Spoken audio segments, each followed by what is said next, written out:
name is Samantha. I'm 20 years old and I work at a Walmart by a small town called Jackson in Alabama. Since I don't go to school full-time, my boss would oftentimes put me on an overnight shift, back when the store was open 24 hours a day. Given that it was a supercenter, there would still be a number of employees working. My shift this one particular night was 10 p.m. to 7 a.m.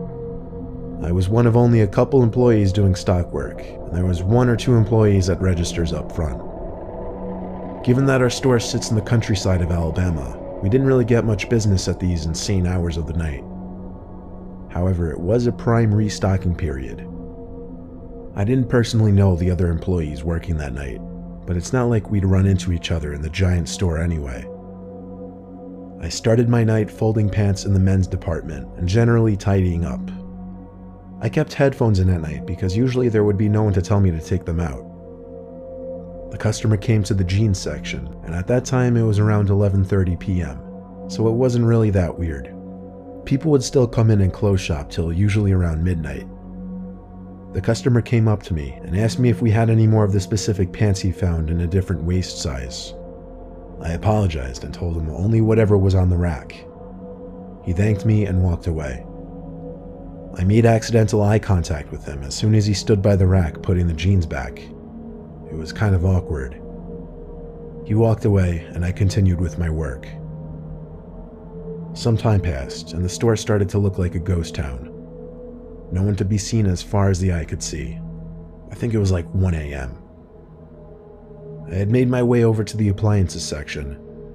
I was doing a lot of back and forth work with boxes from the back section where we kept all the items that were yet to go out. I brought a wagon full of boxes to one of the aisles and started stocking the shelves. Because the shelves were empty though, I was able to see someone through the next aisle over, and they were watching me. Well, only up until he noticed me notice him. Then he looked away. But his eyes looked really familiar. I stepped closer to get a better view, and I realized it was the same customer from like 2 hours earlier. How in the world could he still be in the store? Without making it obvious, I took the wagon with me and passed the next aisle over just to get a look and see if the man had any items in his hands. His hands were completely empty. No way could he be shopping for 2 hours and not pick up a single thing. Something wasn't right. I quickly finished up restocking the shelf with coffee machines and other appliances, then brought the empty wagon to the back area. I chilled out in there for a while because, quite frankly, I felt like that guy might have been following or watching me longer than I realized. I played on my phone for a little while in the employee lounge. Then when I figured it was time to get back to work, I decided I would do grocery work instead, just to be in a different part of the store. I went into the dairy cooler and filled a bunch of crates with dairy products like milk and yogurts. This took a lot of time to do because I had to check the dates on the products and such.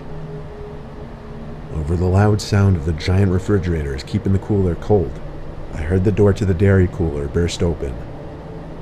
There was conveniently a gap in the boxes sitting on one of the pallets that allowed me to peek through it to the door of the cooler. And I shit you not, it was that same customer. I ran to cover under one of the shelves and pushed a big box full of eggs in front of me. I didn't have to worry about making noise because the refrigerators were so loud. For anyone wondering why I decided to hide, well, I already assumed this guy was hanging around the store watching me. Seeing him in the employees only section, never mind that, coming into the dairy cooler, seemingly something bad was definitely about to go down. I hid behind that box with my head down for the longest time, expecting to hear the doors to the cooler open and close eventually. After a while of hiding and not looking, I assumed maybe he left after looking for me. I lifted my head from my arms for the first time and looked up in front of the box and screamed. He was right there, smiling at me, standing over the box. But his smile vanished as soon as I started to scream. He tried putting his hand on my lips to muffle my scream, but I didn't allow that to go any further. I pushed the box of eggs over, right into him, and the eggs falling to the floor made him step back, looking down at his shoes. I ran right past him, but he didn't grab me, so I continued to run till I found another stock worker and told him to help me. The employee's name was Bob, I remember from his name tag.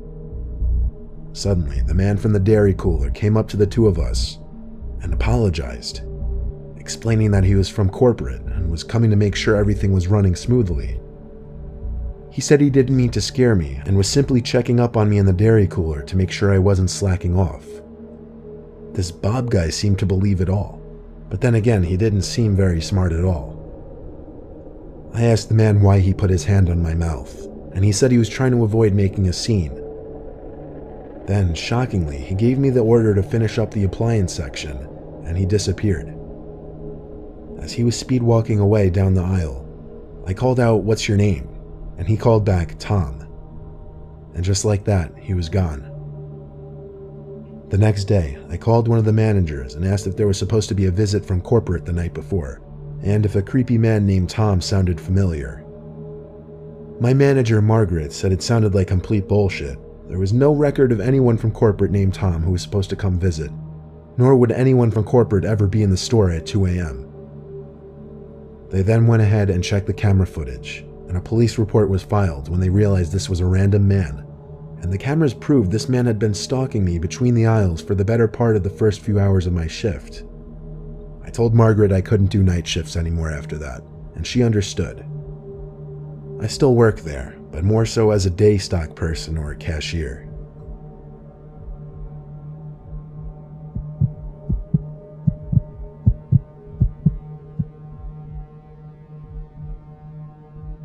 What's one place you can go to and find the weirdest, freakiest creatures in our society? I swear I've never been to a single Walmart where I didn't see at least one eye-catchingly strange human being. Strange does not even cut it for what I'm about to tell you. It was the Thursday before Black Friday. My Walmart was open extra late. I was in there around 11 o'clock looking for a new laptop, and by chance I picked up off the shelf the last one that was being promoted for a really good Black Friday deal. As I grabbed it though, some big, revolting, dirty-looking guy comes up to me and insists he needs a laptop very badly. I nervously said, "I'm sorry, it's the last one." Then he got angry at me and started making a bit of a scene. The man clearly wasn't normal, and my heart started racing simply because I don't get put on guard in these kinds of situations a lot. As others looked on at the commotion this big guy was making, I walked away with the laptop box quickly and went straight to a line. He kept yelling at me as I walked away. It was unbelievable. Some other customers on the line even tried to laugh with me and make me feel better, saying the guy was a nut. So I get home. My family's all asleep already. I go outside to sit in the yard by the pool and set up my new laptop. Then the light on the side of the house turned on, the one that turns on due to movement. I went to check the side of the house to make sure no one was there. Would that thing go off once in a while? Yeah, but there's a small patch of woods right next to the house, so animals would often run on the property, triggering it. Either way, I'm kind of a big pussy, so I went inside, locked the door, and finished setting up my laptop in the living room. A car alarm suddenly started going off outside. I recognized it to be my Cadillac. I looked out the window to confirm this. I ran to get my keys upstairs, then tried pressing the panic button to turn off the alarm. It didn't work from the inside, so I stepped out to the porch and clicked it off. But then I noticed a car parked in front of our house that wasn't there earlier when I got home, and any cars parked in the street on our block was suspicious enough. We live in a closed-off community, and everyone has huge driveways. I stepped down from the stoop and realized there was someone sitting in that car. I went back inside and locked the door. I went to my mom's room and told her I think someone outside means us harm. My mom and dad have a complicated situation, so my dad doesn't always stay with us. It would have been a different story having my dad there to tell about this. My mom came downstairs with me, noticeably worried based on what I told her. My mom took a look through the peephole in the front door, then gasped and put her hands over her mouth. I looked through it as well, and felt ready to throw up when I saw a huge man standing on the other side of the door on our stoop. I whispered to my mom, I think that man followed me from Walmart. Suddenly, the doorknob started to turn as the man tried opening the door. When it didn't work, he started pounding on the door. That's when my mom let out a gasp and cry. and my younger sister came out from her room, who also started to panic when becoming wise to the situation. The pounding stopped. Then there was a silence for a while, other than my mom's voice on the phone with the police. A few minutes went by, my mom still on the line with 911 with police en route, and there was a loud bang and crash downstairs in the den. A window was shattered. My mom and sister both screamed and cried. I told them to run upstairs while I locked the door to the den. I waited down there, expecting an attempt at the door or a bang. Nothing. Surprisingly, I heard a police car briefly wail its siren outside my house. It was the quickest response time I'd ever heard of. I ran outside to lead them to the den where the broken glass was. There, they found the huge, dirty, crazy-looking man hiding behind one of our couches. He was arrested at once, and we pressed charges. All the while, he was screaming profanities and threats at me, not helping his case. Both cops told me the guy seemed unstable and on some kind of drugs, but told us to get a good night's rest because he wouldn't be bothering us again. So while it may be fun to people watch at Walmart and laugh at some of the goofy things you see, realize you may also find some of the more dangerous people in our society in your local Walmart.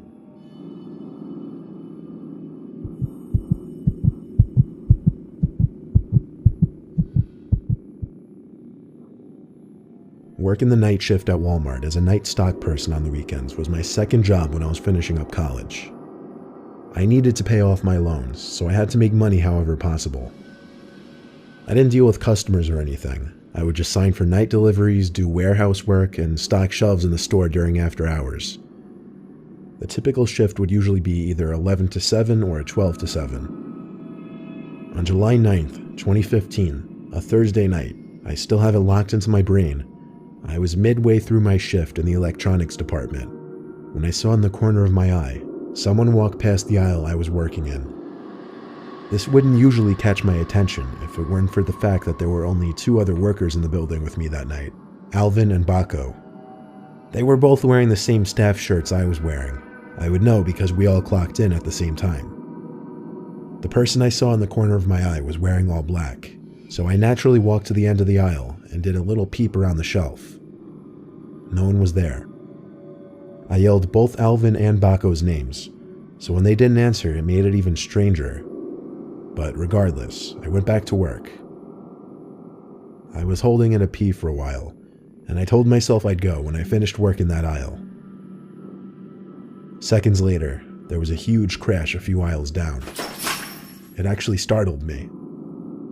I ran over to see what it was, and a bicycle was somehow knocked off its hook. The hook was still fine and in place. It seemed like someone would have had to put effort into knocking this down. I hung it back up and started walking around the aisles, suspicious as hell. I got to the last aisle towards the back of the store, which was the paper and cleaning aisle. Then there was this freaky-ass sound that I could best describe as a laugh. It sounded like it came from literally the next aisle over. So once again, I did a short run back to that aisle and felt my heart drop when I saw a man dressed in all black, waiting by the end of the aisle with his back facing me, but his head turned so that all I saw was only half his face. Then he suddenly ran, not towards me, but down some other aisle. I heard his footsteps running around. I was faced with a choice of chasing after him or going to find my 2 coworkers, and I chose the latter. All the while, I heard these freakish laughing sounds and footsteps that I honestly felt like were circling me. I found Alvin in the women's department and told him to be on the lookout for someone who wasn't meant to be in the building dressed in all black. We didn't have walkie-talkies, so I asked him to tell Baco if he ran into him. I excused myself because I couldn't hold it any longer. I had to go to the bathroom. I ran to the employees-only bathroom, which was in the warehouse section. I put a nest of toilet paper on the seat in one of the stalls and sat down. And yes, I'm the kind of person to sit when I pee. The door to the bathroom opened and closed. Naturally, with 3 to 4 people in the building, I said, "Who is that?" And with no answer, I assumed the worst. I heard that horrific laughing again, and someone stepped into view from between the crack in the door. Looking right in, they stepped closer until the crack was completely covered, and all I saw of their face was an eye. Then the whispering began. Unintelligible whispering, but the echo from the bathroom just made it more unsettling. I just remembered I had Alvin's phone number saved on my phone, so I got it out and called him at once. I was very loud with what I was saying, telling Alvin to get to the bathroom at once and help me. I stayed on the line with him and watched as the man on the other side of the stall laughed one more time, then ran out of the bathroom. I told Alvin to hurry, and 20 to 30 seconds later, Alvin entered the bathroom. He said he didn't see anyone on his way there. We didn't have any security guys working when the store was closed, so we couldn't even go look at the cameras. I stayed by Alvin the rest of the night, helping in whatever sections he was working in, because safety in numbers. I texted my boss that night, and when I woke up at 3 p.m. the next day, I read his response. He said all the camera screens returned static footage from the night before. Nobody went and turned them off as far as he knew. I got chills reading his texts. He believed my story and assumed it was related to the cameras, but with no video proof of a breaking and entering or trespassing, I don't think there was anything he could do. It was all above my pay grade, though. That was the only night shift I've ever had where something truly unexplainable happened.